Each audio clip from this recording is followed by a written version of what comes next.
So Shedeur Sanders was ruled out of practice today, ladies and gentlemen, and there was a lot of ruckus going on in the media because they're saying he was ruled out of practice due to arm talent being sore. So his main arm was sore, his throwing shoulder arm, that is. And I don't know how honest that is, why they kept him out of practice for that. Because we all seen Shedeur play with a broken, damn near broken bad back. We seen him play with that, go through multiple, situations where he never was ruled out.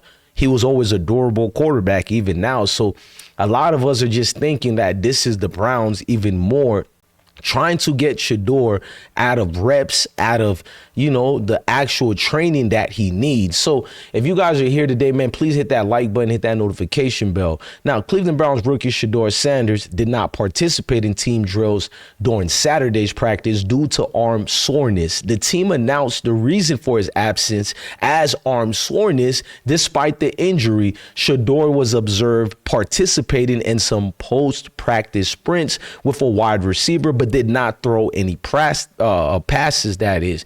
So what I am going to show you guys is some receipts or whatever regarding this, and we'll go into it a little bit deeper. But let's start the intro. I've been broke so many times, I don't know what to believe. Mama say it's my fault, I wear my heart on my sleeve. Niggas bless up on my...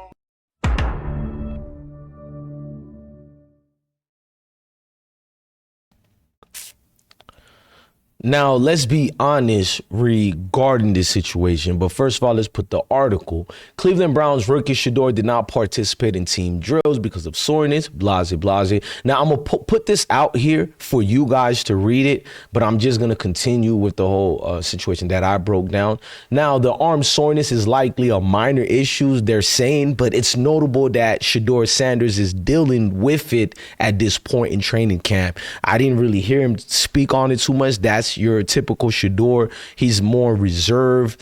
He's not going to really go out his way to, cry a river about something he can pretty much deal with. Now, he is competing for the starting quarterback position, supposedly, what Kevin Stefanski says, which I don't trust that dude for nothing. I don't trust anything Kevin Stefanski say, because he's a guy that'll pretty much get in on the camera and say anything that he can. Player staff, so we'll just continue to work. Yeah, nothing changes for us. We walk in this building when you're talking about Andrew and myself, and I think every coach, every player, you walk in here and you have a job to do, and we focus on that job. And we have work to do until you've got that final one checked off. You haven't done it. We really, we understand the jobs we have in this town. We understand our fans and what they want this team to be. So we're just going to focus on working, every waking minute. Here's the problem, Kevin. You don't understand your fans. You're overrated coaches at best. You don't understand what they need to do. You keep negating the actual necessary things that you need as far as resource for your team. A goddamn starting quarterback. Why haven't you named one yet? And if you haven't, cool. But how can you actually name one properly and assess 4 quarterbacks entering the preseason game? No, you better get it together. Your first 2 main quarterbacks entering into preseason. You need a 1 and a 2. Our first game is going to be played tomorrow. That's the first preseason. To salute all the Hall of Famers who are going in. Shout out to Shannon Sharp's big brother, Sterling Sharp. You know what I mean? It's a great day tomorrow. Is going to be on Sunday. Look at the tracking, and you guys tell me if I'm exaggerating. Look at this. The quarterback tracker shows you exactly who's leading. It tells you a little bit more about the ineptitude of this organization and what's truly going on, because there's nothing to really show you that Shedeur isn't leading this. It's not his fault you guys are not giving him reputable reps. It's not his fault you guys have diminished him into a 4th-string quarterback overall who possibly could be cut.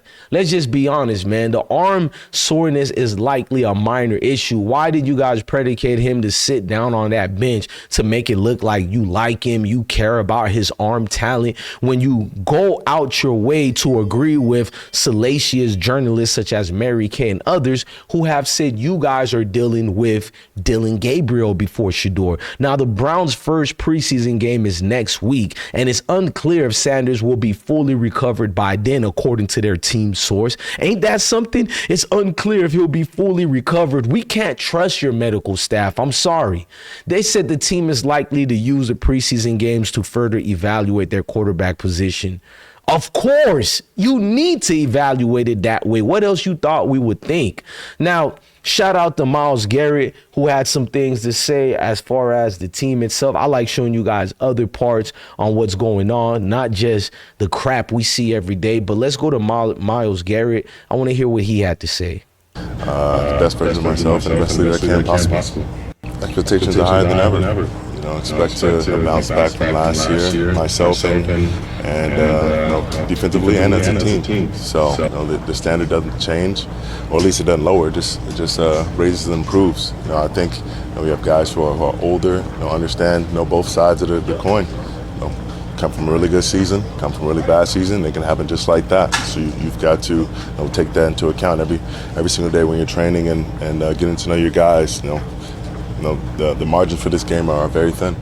I expect to get to the Super Bowl. We all expect you guys to go to the Super Bowl. I'm lying. I couldn't even fake it. I'm sorry, Myles. So I got to get that BS out of here. Nobody's barely even expecting you guys to make the playoff. Every time you guys do make the playoff, it's a fluke situation. But let's read the other part of the article. So Kenny Pickett chimed in on practice Saturday regarding Shedeur and him not playing. Kenny Pickett said, "It's next man up."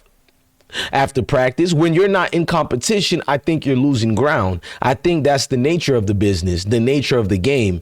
It's great for those two guys to get extra reps, but me and Shedeur have to get back out there. The Browns will closely monitor Sanders' recovery as they prepare for their upcoming preseason opener against the Carolina Panthers next Friday. With two of the team's four quarterbacks sidelined, the health and readiness of the quarterback group remain critical factors as Cleveland moves closer to finalizing its depth chart.